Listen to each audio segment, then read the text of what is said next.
For more on technology in the year to come, I spoke with Roger Cheng. He's the executive editor of CNET News, and I asked him about what we should expect in 2020.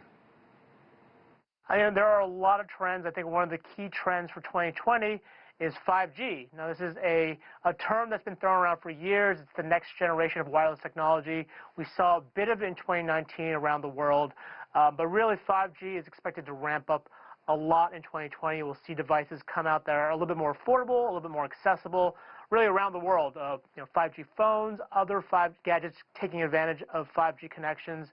And I think that's going to be one of the key trends of 2020.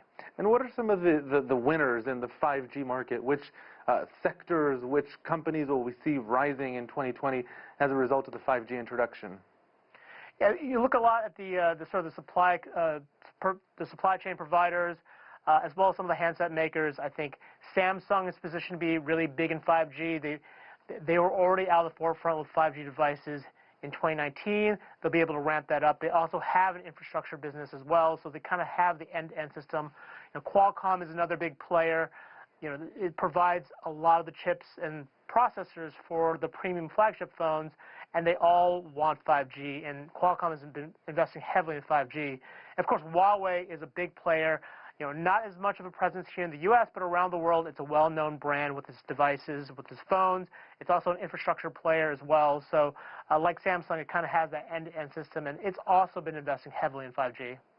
2020 also marks the end of a decade, and the decade is a convenient marker for things. What sort of things were we expecting back in 2010 that we would have by now that we do or perhaps don't?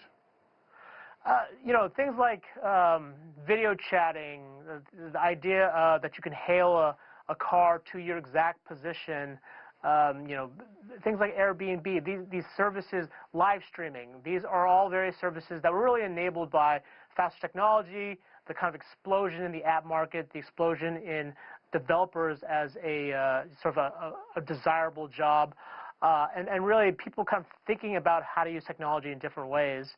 It really is, we've become, as a society, far more mobile, far more flexible, and far more efficient.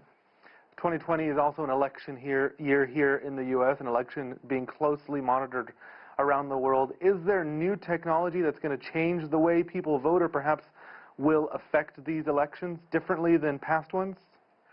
Yeah, with the 2020 elections, I think the biggest issue or the biggest factor to look out for with technology is really the impact of misinformation, the impact of social networks, and sort of the discourse that goes on in those social networks. We're talking about Facebook and Twitter. The idea that some of these conversations are driven by bots from foreign bad actors that want to manipulate the election. I think that's the bigger issue. It's less about the technology behind voting or how we would vote. It really is about how the entire election process might get manipulated, and how companies and the government are working to counteract that. What are people like me going to be buying next year?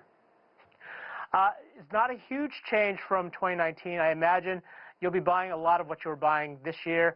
New phones. Everyone wants a big phone upgrade.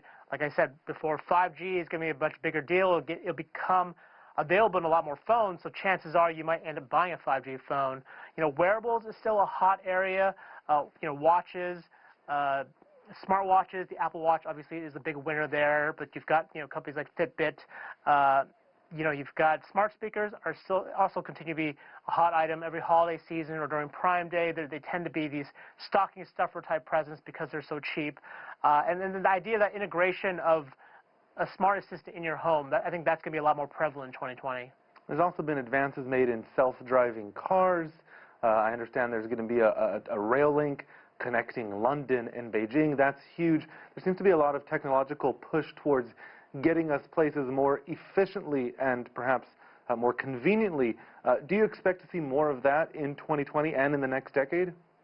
Yeah, we're definitely going to see a lot more investment in transportation.